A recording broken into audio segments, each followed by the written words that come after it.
step-by-step activation of your new Smart SIM.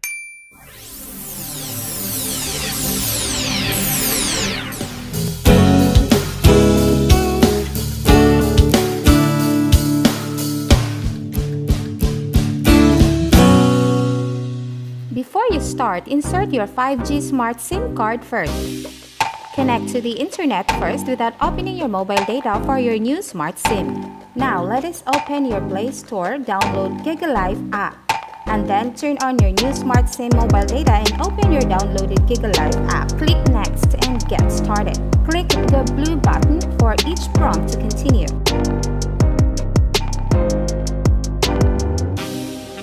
Enter your new SIM number.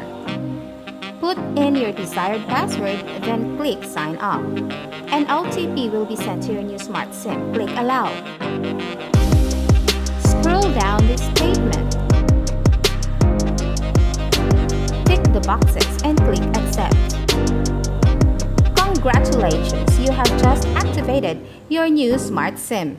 If you are a DepEd teacher and you have just activated your DepEd issued SIM, you have 4 GB shareable data for each month and 1 GB that will expire each day. 1 GB each day is equivalent to 30 GB data a month, plus that 4 GB shareable data each month, a total of 34 GB data per month.